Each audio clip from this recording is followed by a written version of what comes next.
펜실베니아 와튼 스쿨의 애덤 그랜트 교수는 이렇게 말합니다. 제가 한번 읽어드리겠습니다. 조사에 의하면 사람들이 누군가에게 감사 표시를 받게 되면 남에게 기꺼이 도움을 주려는 확률이 2배로 늘어난다.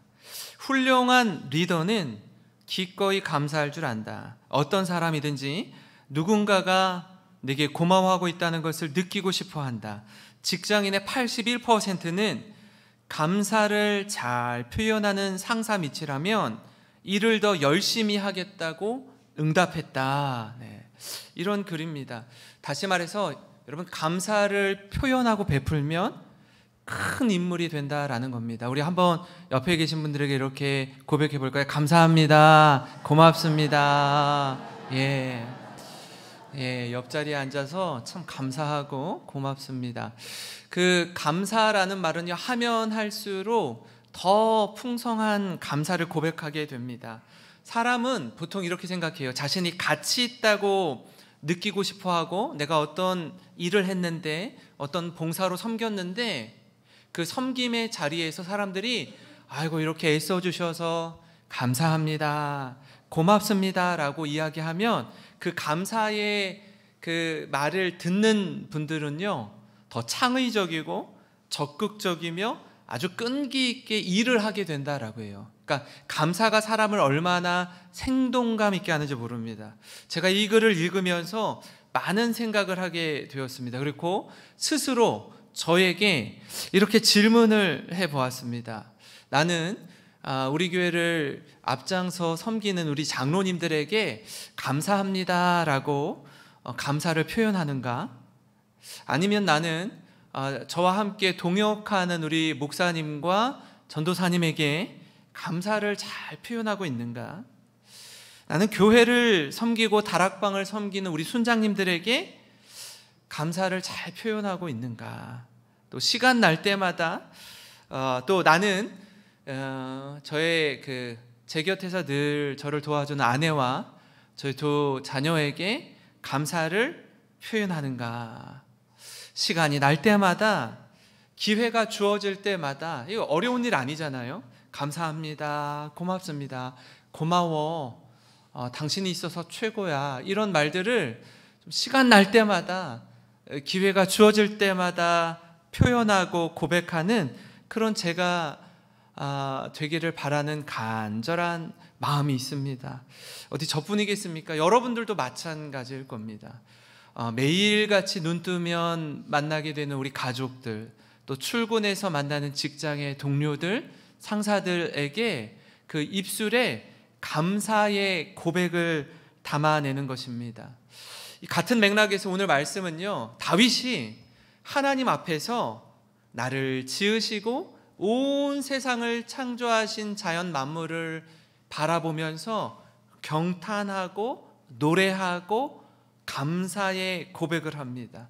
다윗에겐 그 감탄이 있습니다. 그가 그 자연 만물을 이렇게 보면서 그 하나님 앞에 경탄하게 돼요. 서울에 살다가 군산에 와서 느끼는 것 중 하나는 뭐냐면, 자연 만물을 너무나 아름답게 볼 수 있는 환경이라는 겁니다. 아마 군산에 태어나서 나고 자란 분들은 제가 말씀드리는 걸 잘 모르실 수 있습니다. 근데 빽빽한 도심에서, 숲속에서 있다가 이곳에 온 저는요, 이 가을 노을이 지는 저녁, 또 최근에 또 뭐가 날아다녀요? 기러기, 철새가 와 이렇게 끼룩끼룩 하면서 날아다니는 이 모습은요, 서울에서 볼 수가 없어요. 상상을 못합니다. 근데 이곳에 와서 뭐 청암산이든 월명공원이든 음파호수공원이든 서해바다든 선유도든 이런 자연을 가까이서 5분 10분 나가면 볼 수 있다라는 자연 환경을 가진 군산은요, 되게 복이 있는 거예요.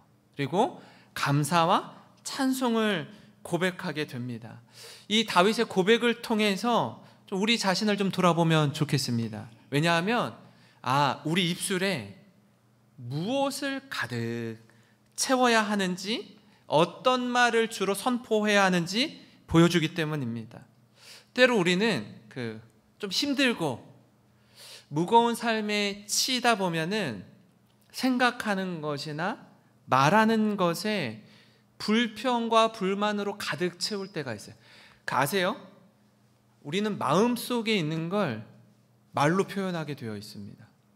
그러니까 가득 불평과 불만을 이렇게 막 채우다 보면 툭 하고 채운 것을 여과 없이 드러나게 돼요. 그러니까 드러내게 됩니다. 다 쏟아내는 겁니다. 근데 분명히 아는 한 가지 사실은 어느 누구도 자기 입술에 불평과 원망의 말을 채우고 싶어 하지는 않아요. 그러니까 하고 싶어서 하는 말이 아니에요. 자꾸 그런 환경이나 상황이나 어려움들로 인해서 나도 모르게 막 화가 가득 채워지고 불평과 원망의 마음들이 채워지니까 채워져서 가득 차서 이게 어떻게 할 수 없어서 입으로 툭 하고 그냥 터져 나오는 거거든요. 근데 그걸 이렇게 쏟아 놓다가 언제 어떤 순간에 정신이 번쩍하고 들 때가 있습니다. 이게 나도 모르게 어떤 경우에 의식하지 않고도 얘기하거든요.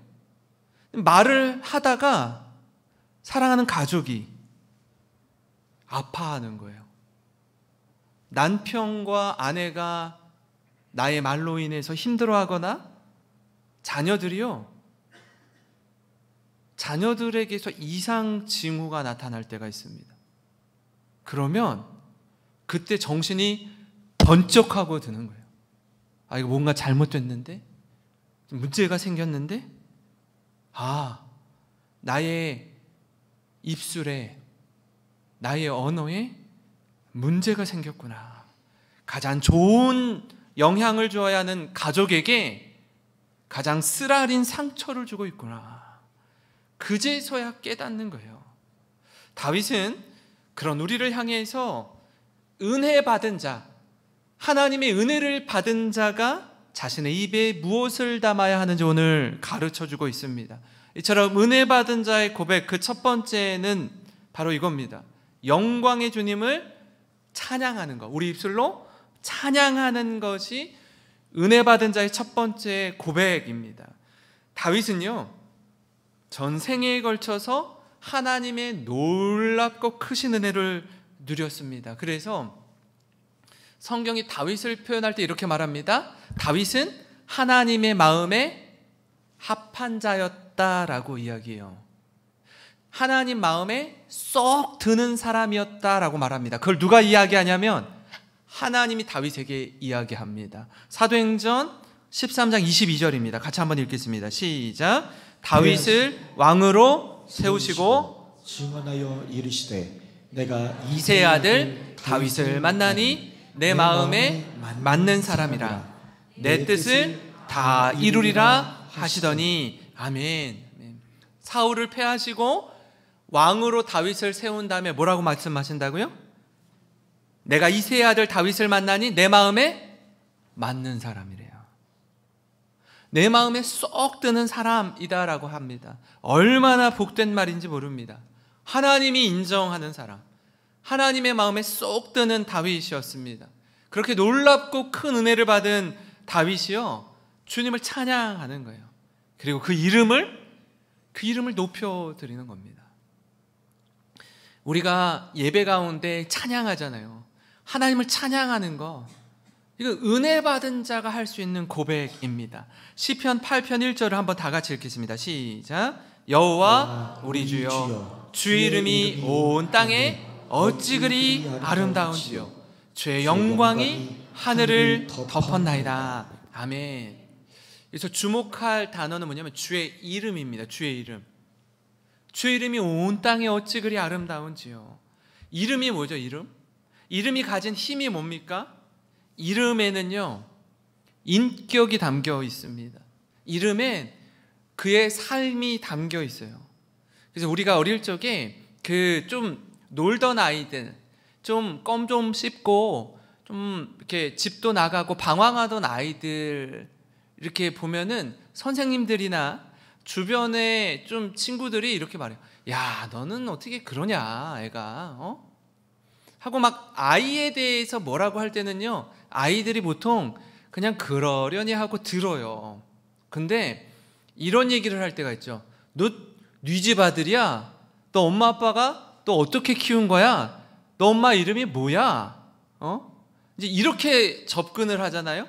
그러면 그렇게 비행기를 타는 청소년들도 엄마 아빠의 이름을 거들먹거리고 엄마 아빠의 그것에 대해서 건드리면 가만히 안 있어요. 굉장히 속상해합니다.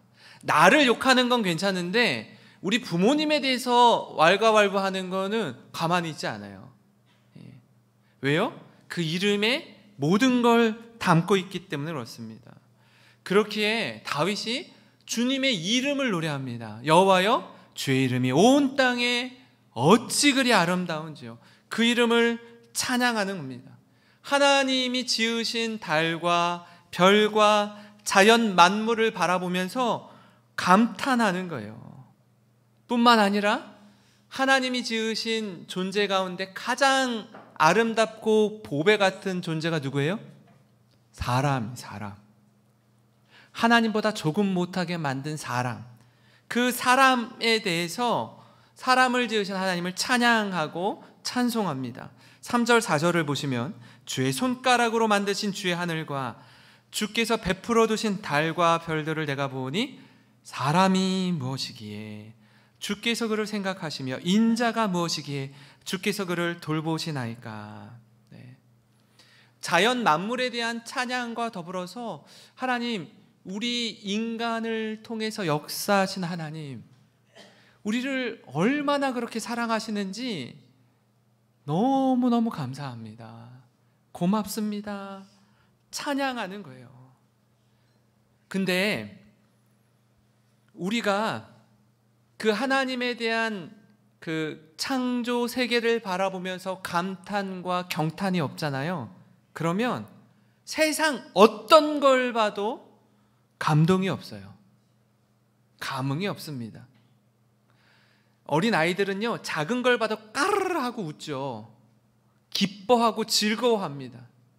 근데 이런 감흥이 없는 사람, 뭘 봐도 시무룩하고 뭘 봐도 그냥 그렇고 무기력한 사람들이 있어요. 제가 예전에 그 미국에 갔을 때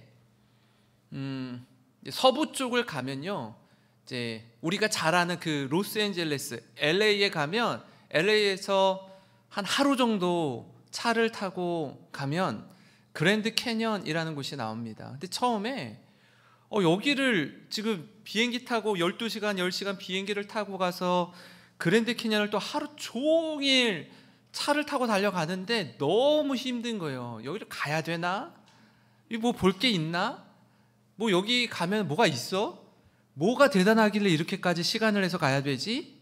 하고 가서 그날 밤 하루 자고 여기 딱 가면요, 아주 깜짝 놀랍니다. 저 기암 절벽의 스케일이요, 저게 500km가 이어져 있어요. 그랜드 캐년의 사이즈가 우리나라만 해요. 놀라지도 않으시네. 네. 저게 우리나라만하게 있다고요. 그래서 그랜드 캐년 협곡이라는 말입니다. 얼마나 놀라운지요. 다 크리스천들이 저희 가면은 뭐 하겠어요? 주 하나님 지으신 모든 세계, 찬양이요 절로 나오는 거예요. 찬양이 절로 나와요. 저기 뭐 이렇게 안전 펜스도 없어요. 사진 찍다가 떨어져서 죽을 수도 있어요. 잘못하다가. 저곳에서 보면요, 기가 막힙니다. 아, 하나님이 얼마나 멋진 세상을 창조하셨는지 자연 만물 앞에서 압도될 수밖에 없어요. 예. 전체를 한번 보려면 헬기들이 막 이렇게 있는 곳이 있어요. 그러니까 헬기를 뭐 수십만 원 내고 타서 거기를 이렇게 한번 이렇게 보라는 거예요. 뭐 그렇게까지는 하지는 않았지만 가도 끝이 없는 놀라운 자연 만물 앞에서 하나님을 찬양하게 되고, 그것보다 더 놀라운 건 뭐예요? 지금 이 자리에 앉아 계시는 여러분이라는 거예요. 하나님의 형상대로 지음받은 여러분 한 분 한 분이 하나님께서 가장 주목하시고 사랑의 눈으로 바라보시는 존귀한 자녀라는 사실을 기억하시기 바랍니다. 다윗은 그의 생애 가운데 다시 한번 하나님의 이름을 찬양하는데요, 8편 9절 마지막 절 말씀입니다. 같이 읽습니다. 시작. 여호와 우리 주여, 주의 이름이 온 땅에 어찌 그리 아름다운지요. 네. 시편 8편의 1절과 9절 말씀이 똑같습니다. 이걸 수미상관이라고 이야기합니다. 처음의 시작과 끝이 동일하다라는 거예요. 하나님을 찬양하고 경배하고 영광 돌리는데 주님의 이름이 너무너무 아름답습니다. 여호와의 이름을 찬양합니다. 이렇게 고백합니다. 사랑하는 성도 여러분, 우리 입술에 다른 게 아니라 찬양과 감사의 고백으로 가득 채우시기를 소망합니다. 혹 지금까지 이상하게 나도 모르게 불편과 원망의 말들, 불만과 다른 사람 비난하는 말들을 했다면 이제 그런 말들은 다 뒤로 하고 감사와 찬양과 기쁨과 은혜의 언어들로 여러분의 입술을 충만하게 채우시는 성도님 되시길 주님의 이름으로 축원합니다.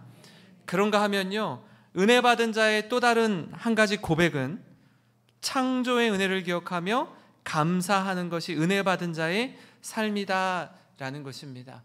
창세기 말씀을 보면 첫째 날부터 여섯째 날까지 하나님의 온 우주 만물을 창조하십니다. 그리고 마지막 일곱째 날 안식하시죠. 안식하십니다. 그 가운데 여섯째 날 하나님의 형상대로 사람을 만드십니다. 그리고 모든 날들은 하나님이 빛이 있으라, 그러니까 말씀을 통해서 천지를 창조하시는데 말씀대로 천지 만물을 창조하시면서 늘 이렇게 말씀하세요. 저녁이 되고 아침이 되니 이는 첫째 날이니라, 둘째 날이니라, 셋째 날이니라. 그가 만드신 것을 보시기에 좋았더라, 이렇게 말씀합니다. 근데 여섯째 날은 하나님이 하나님의 형상대로 사람을 만드신 그날은 뭐라고 말씀하세요? 심히 좋았더라.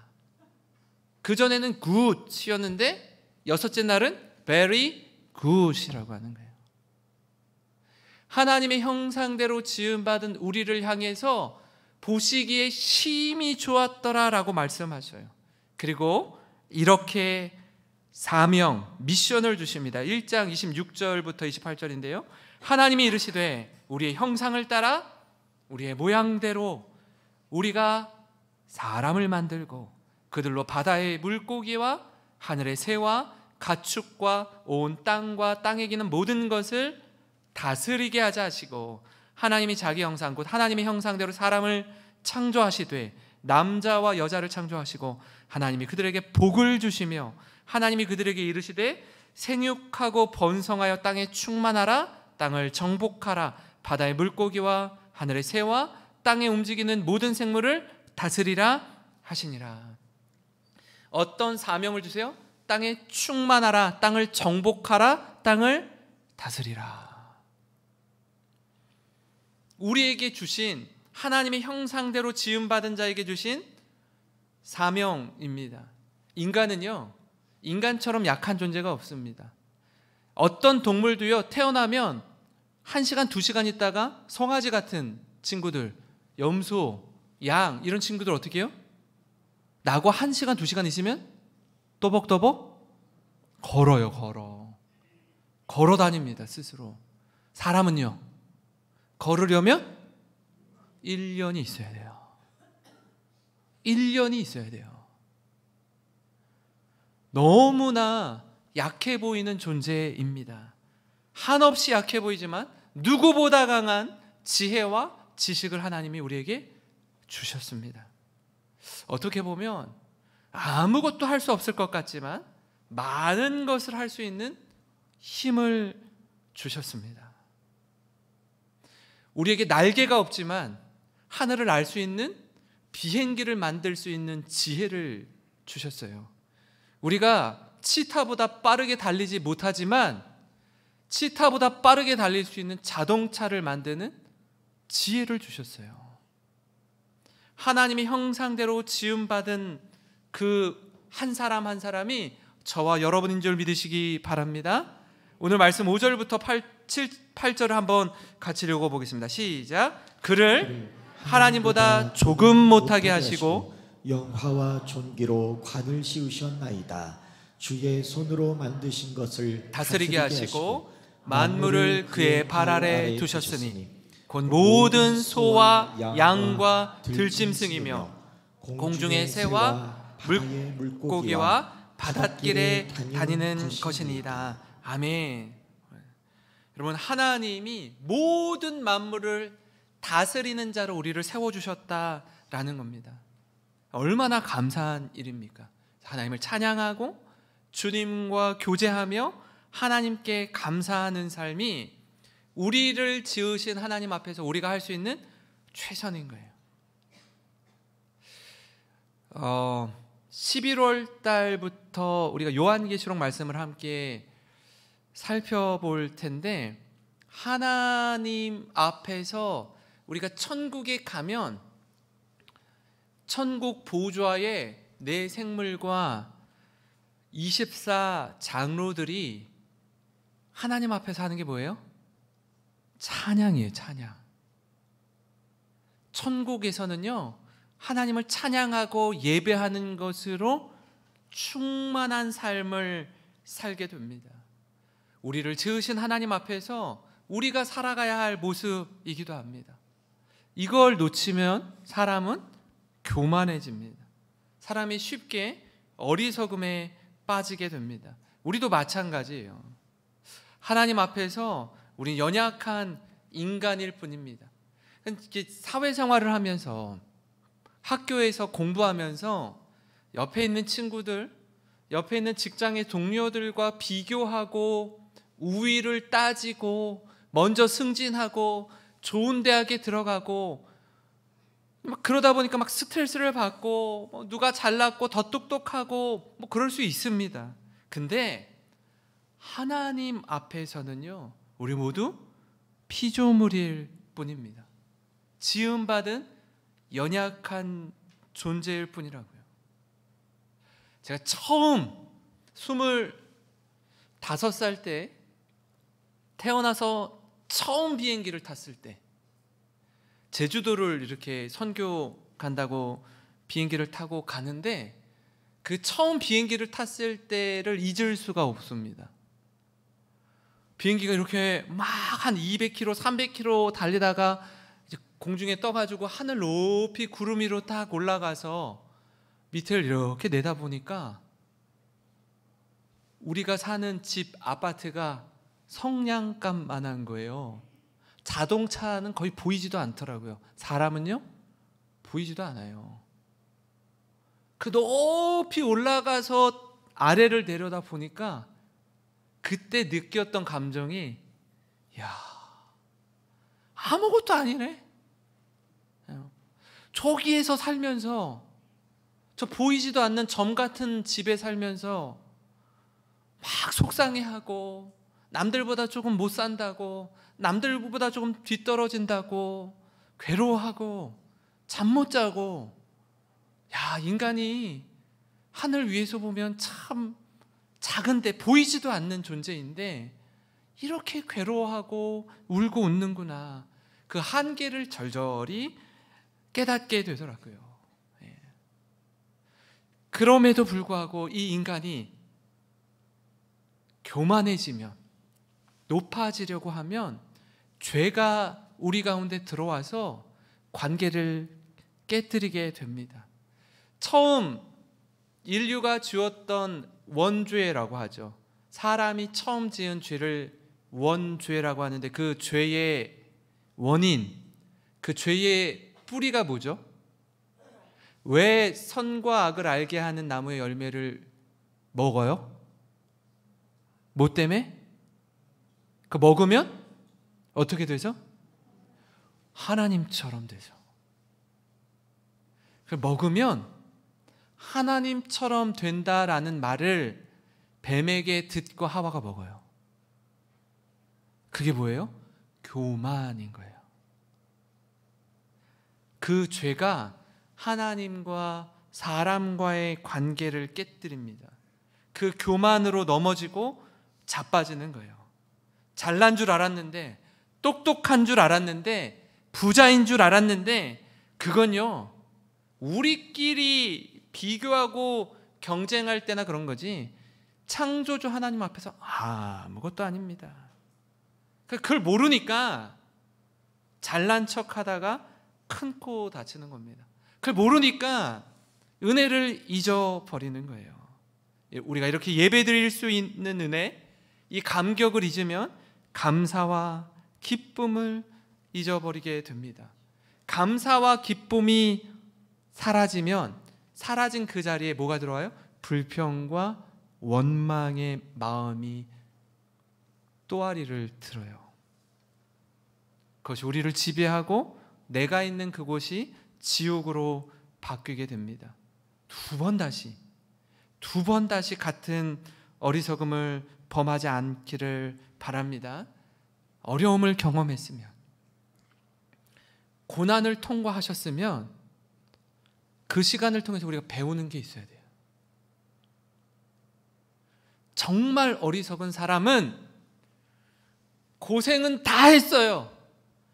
고난의 터널을 다 통과했어요. 근데 그 시간을 통해서 아무것도 배우지 못하는 사람, 고생을 했는데 힘든 시간을 보냈는데 아무것도 깨닫지 못한 사람, 그 사람이 진짜 불쌍하고 어리석은 사람이라는 겁니다. 사랑하는 성도 여러분, 오늘 하루도 이 다윗의 고백과 찬양을 묵상하는 가운데 큰 소리로 하나님 감사합니다, 고맙습니다, 이 고백을 우리 입술에 채우고, 여호와 우리 주여, 주의 이름이 온 땅에 어찌 그리 아름다운지요, 하나님의 영광스러운 이름을 찬양하고 고백하는 저와 여러분이 되기를 주님의 이름으로 축원합니다.